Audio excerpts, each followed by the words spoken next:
Praise Lord, praise Lord, praise Lord. Hallelujah, hallelujah, hallelujah. सबको जय मसीह की। हमारी पत्नी की तरफ से भी आपको जय मसीह की। फिलहाल वो अस्पताल में है, चिंता की बात कोई नहीं है। जो प्रभु करेगा अच्छा करेगा। सुनिए, परमेश्वर, हमारा परमेश्वर जो सबका परमेश्वर है, उसके सब काम अनोखे और सब बातें निराली हैं। आज के सुसमाचार से हम और आप मिलकर प्रार्थना करते हैं। हे पिता परमेश्वर खुदावंद खुदा, हे प्रभु यीशु नासरी, बाप बेटा रूप पाक, आपकी हजूरी में आपका बेटा आज अकेला बैठा है खुदावंद खुदा, और उसके साथ उसके भाई बहन जो इन वचनों को सुनने के लिए बैठे हैं, सब हाजिर हैं। खुदावंद खुदा, मैं दुआ करता हूँ जो रोज़ की तरह आपने हमें वचन दिया खुदावंद, उसको प्रचार करना है। आप हमारे होठों को छू लीजिए ताकि हम जो बात करें, जो वचन सुनाएं, वो आपकी मर्जी से सुनाएं। हे प्रभु पिता आत्मा जी, आप दया करना, क्योंकि ये वचन धरती की छोर तक पहुँचे, लोग सुने और आशीष पाएँ। खुदावंद खुदा, मेरी विनती, मेरी प्रार्थना है कि लोग सच्चाई को जानें और सच्चाई उनको आज़ाद करे। ये वचन यीशस धरती की छोर तक तेरे पवित्र नाम में पहुँचे। मेरी विनती, मेरी प्रार्थना सुनो और कबूल करो। आमीन। Hallelujah, praise Lord. सुनिए, परमेश्वर के काम आप सब जानते हैं। वैसे तो आप लोग अपना मुखड़ा आईने में देख लीजिए कि कैसा है। क्यों? किसी को भी अपना मुखड़ा कभी बुरा नहीं लगता, चाहे वो कैसा भी क्यों ना हो। इसका मतलब क्या है कि परमेश्वर भी कभी किसी को बुरा नहीं लगना चाहिए। हालेलुया। सुनो, उसके काम ऐसे अनोखे और सब बातें निराली हैं। क्यों निराली हैं? क्योंकि वो हर बात को हजारों साल पहले सोच लेता है। उसने इस सृष्टि को बनाने से पहले पवित्र आत्मा से और वचन के साथ परामर्श किया होगा। ये उसकी जानकारी, यानी कि ये परमेश्वर जानता है कि ये बातें हुई थी या नहीं हुई थी, क्योंकि पवित्र शास्त्र में इस बात का जिक्र केवल तब ही मिलता है जब खुदावंद खुदा, परवरदिगार, अकाल पुरख, सर्वशक्तिमान कहता है, आओ हम मिलकर मनुष्य को बनाएं जो हमारे सूरत और सीरत से मिलता है।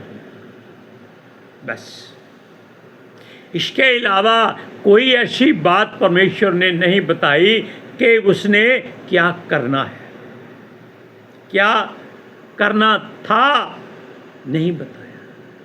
उसने आदि में आकाश और धरती की सृष्टि की और धरती को पानी में तैरा दिया और वो डूबती नहीं, और पानी कहाँ खड़ा है ये कोई नहीं जानता। कितनी अनोखी बात है पिता परमेश्वर की। उसने सूर्य बनाया जो एक ही जगह पर पता नहीं कब से खड़ा है, और उसकी आग कभी बुझती नहीं है, खत्म नहीं होती। दूसरी बात, जो उसने तारागण बनाया है, सप्तऋषि बनाया है, जो भी उसने आकाश में स्थिर किया है, वो सूरज के चारों तरफ घूमता है। और देखो उनकी गति कितनी अच्छी है कि जब वो सर्दी बनाने की युक्ति करता है तो वो तारों को सूरज से दूर कर देता है। जब गर्मी की जरूरत होती है तो वो उन सारे तारागण को धरती के पास से गुजारता है। आप कभी भूगोल देख लीजिए, उसका अंडाकार निशान होगा, गोल नहीं होगा। हालेलुया। लेकिन अब हम ये कहते हैं कि जो अजीब और आश्चर्यक्रम और अनहोनी वस्तुएं वो तैयार करता है उसका सृष्टि में कोई मेल नहीं है और कोई वस्तु किसी से मिलती नहीं है। आप अगर 10 लाख लोग एक जगह पर इकट्ठे हो जाइए, 10 लाख में किसी का भी विचार दूसरे से नहीं मिलेगा। हाँ, सहमति हो जाए कि हाँ भाई ये बात कर लो, वो अलग बात है। किसी की सूरत तक नहीं मिलेगी, किसी की आवाज़ तक नहीं मिलेगी। अब आप सोच लीजिए कि उसके काम कैसे अजीब और अनोखे हैं। हालेलुया। और ये मनुष्य परमेश्वर की किसी बात को कभी समझ नहीं सकता। बेशक उसने धरती के कोने कोने में एक एक ईंट पर, एक एक पत्थर पर ईश्वर और देवते बना दिए हैं, फिर भी वो परमेश्वर की किसी बात को नहीं जान सकता। वो परमेश्वर की सूरत कभी नहीं बना सकता। क्यों? उसका परमेश्वर से कोई नाता नहीं है। नाता किसका है? परमेश्वर का मनुष्यों से नाता है। हालेलुया। सुनिए, ये मनुष्य जो मिट्टी का बना है, खुद ही ये इसको नाश होना ही पड़ेगा। ये पवित्र शास्त्र के भजन संहिता में लिखा है कि मनुष्य चाहे कुछ भी कर ले, कि परमेश्वर के नज़दीक चला जाए, फिर भी ये मनुष्यों की नाई मरेगा ही मरेगा। इसका नाश होना अवश्य है। इसलिए परमेश्वर ने आदम के युग से जो उम्र या आयु रखी थी उसकी सीमा घटाकर 60 से 80 बरस कर दी, ताकि ये उसके बाद किसी काम का नहीं। वैसे तो 60 साल के बाद आदमी ऐसे हो जाता है जैसे किसी रजाई में रूह इकट्ठा हो जाए, वो किसी काम नहीं आती, वो सर्दी नहीं रोक सकती, वो बिछाने के काम नहीं आती, उसको केवल नया बनाया जाता है। सुनिए, जो बातें और काम मनुष्य की आंखों ने नहीं देखे और ना ही उसके चित्त में कभी आए हैं और ना ही उनके बारे में उसने कभी सुना है, ना जाना है, ना सोचा है, ऐसे ऐसे काम जो मनुष्य के सपने में भी नहीं आते, वो परमेश्वर करता है। क्योंकि उसका आधार अथाह कुंड से करोड़ों गुना ज़्यादा गहरा है। वो समुद्र की गहराई को चुल्लू में मापता है, यानी कि समुद्र जो इतना बड़ा है वो उसको ऐसे अपने हाथ में लेता है। वो परमेश्वर कितना बड़ा होगा। सुनिए, हमारा परमेश्वर जो खुद प्रेम है और वो उससे प्रेम करता है जो उसके लिए जीते हैं। क्योंकि मनुष्य कभी परमेश्वर के लिए जीने की कोशिश नहीं करता, क्योंकि उसको पाक साफ और शुद्ध रहना पड़ता है, और ऐसा मनुष्य कोई आपको नहीं मिलेगा। सुनिए, परमेश्वर ने उसके लिए, जिसको वो प्रेम करता है, अद्भुत और अनोखी बातें तैयार कर रखी हैं कि कब उसका बेटा या बेटी उसके पास आएंगे वो उनको वो वस्तुएं सौंप देगा। क्योंकि वो ऐसी बातें जो आँख ने कभी नहीं देखी, कान ने नहीं सुनी, वो तैयार करता है। परमेश्वर से प्रेम कौन करता है? जिसका हृदय संसार से दूर है और उसके लिए खुदा बाप ने स्वर्ग में घर और हर सुख सुविधा तैयार रखी। क्योंकि जो परमेश्वर से प्रेम करेगा वो हर सुख हासिल करेगा। जैसे किसी बाप के मान लीजिए 4-5 बेटे हैं और उनमें से कोई उसकी सेवा नहीं करता, तो वो पिता किसी को अपनी संपत्ति नहीं देगा। एक ही तरीका है कि वो मिलकर अपने पिता को हटा दे, लेकिन हटा नहीं सकते क्योंकि हमारा पिता परमेश्वर सृष्टि का सृजनहार है। हाँ, उससे ये दूर होकर उसके पास जा सकते हैं जिसको परमेश्वर ने अपने घर से फेंक कर अधोलोक में अंधेरे में रखा हुआ है। हालेलुया।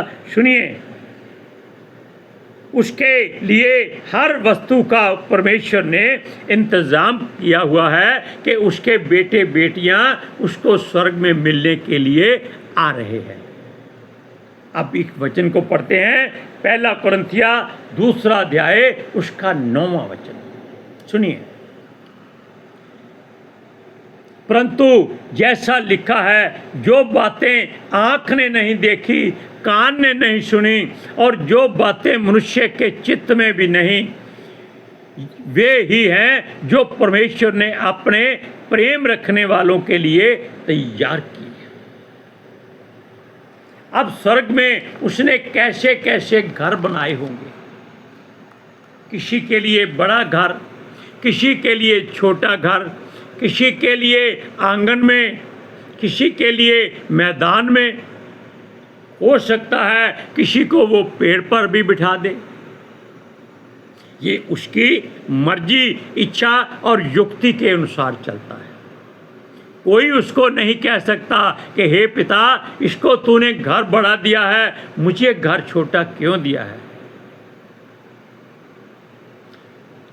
परमेश्वर क्या करता है, कैसे करता है, इस बात को जानने की कोशिश न करें। ये कोशिश करें कि परमेश्वर हमारे हृदय में कैसे आ सकता है।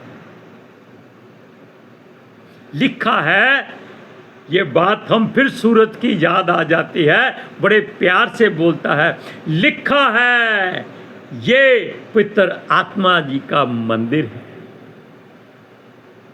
हालेलुया। सुनिए, परमेश्वर ने जो भी कार्य किए हैं वो हमारे हित के लिए किए हैं कि कहीं संसार में ठोकर खाकर हम जो मिट्टी के बने हुए हैं टूट कर बिखर ना जाएं।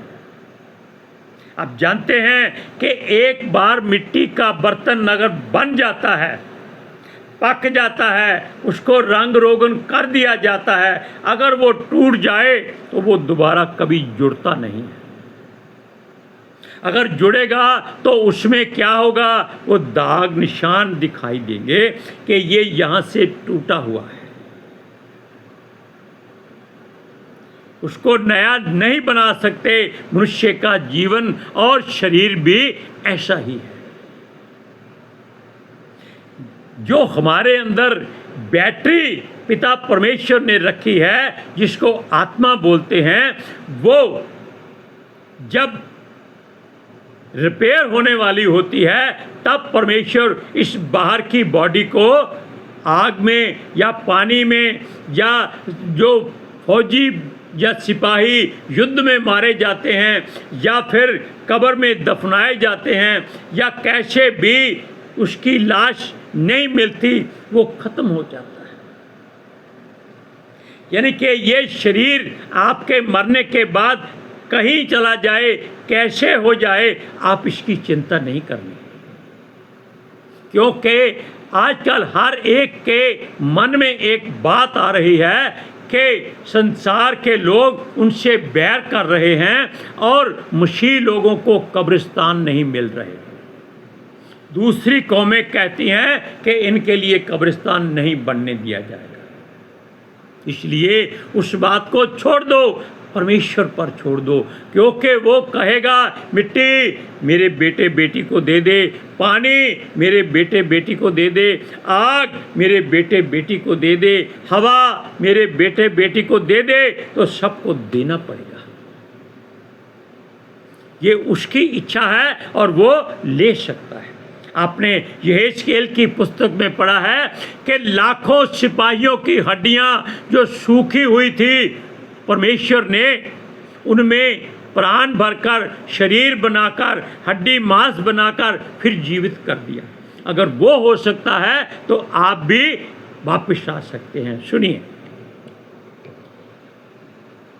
यशायाह के द्वारा परमेश्वर कहता है कि सोच और समझ जो असीमित है उसका मुकाबला सृष्टि में किसी भी ज्ञान से नहीं जाना जा सकता, क्योंकि परमेश्वर और मनुष्य की सोच में आकाश और पृथ्वी का अंतर है जो कभी मिल नहीं सकते। जिनकी लंबाई चौड़ाई यानी कि जो मार्ग है उसको कोई माप नहीं सकता। अभी चांद धरती के करीब गिना जाता है, उसके पास पहुंचने में महीनों लग जाते हैं। तो आप जानिए कि आकाश की छोर तक कैसे पहुंचोगे आप। सुनिए, जो मनुष्य चुन लिए हैं या चुन लिए जाते हैं उनमें उसने अपना आत्मा भर दिया है, जिसको पवित्र आत्मा जी कहते हैं। हालेलुया।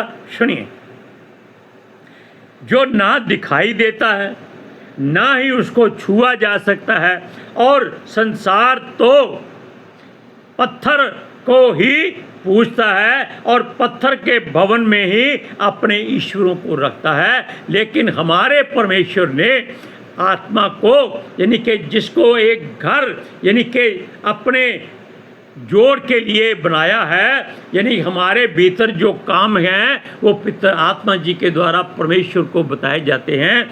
उसने चलते फिरते मनुष्यों में उसका घर बनाया है। जब मनुष्य मर जाता है तो वो वहाँ से हट जाता है,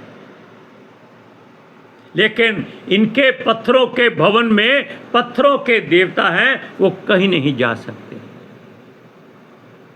सुनिए, हमारे परमेश्वर ने जीवित पवित्र आत्मा भर के उनको अपने लिए मंदिर कहा है, ईश्वर कहा है। किसको? आपको और हमको। सुनिए, जिस मंदिर में जहाँ वो वास करता है और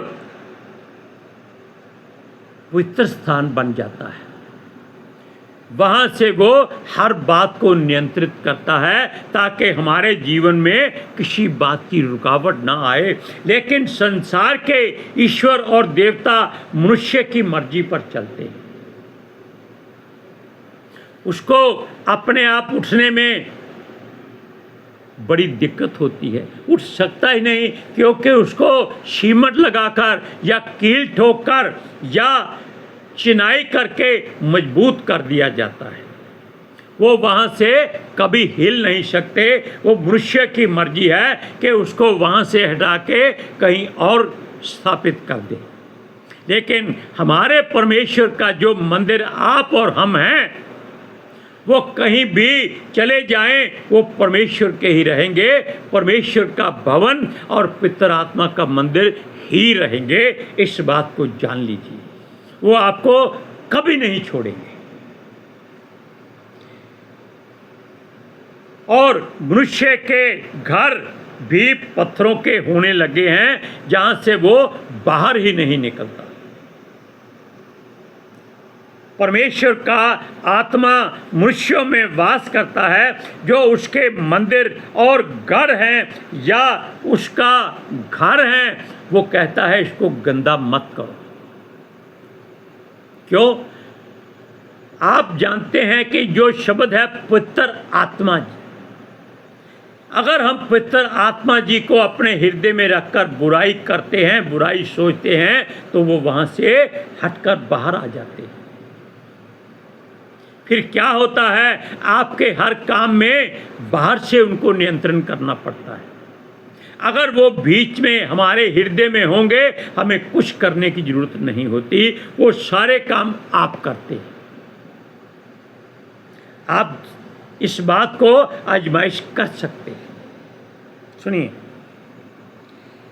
वो कहता है ये परमेश्वर का मंदिर है और जो इसको गंदा करेगा परमेश्वर उसको नाश करेगा,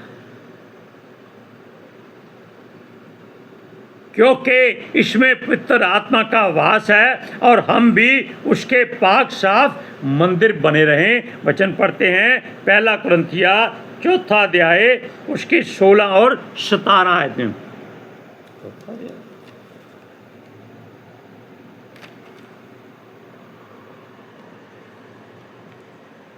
सुनिए,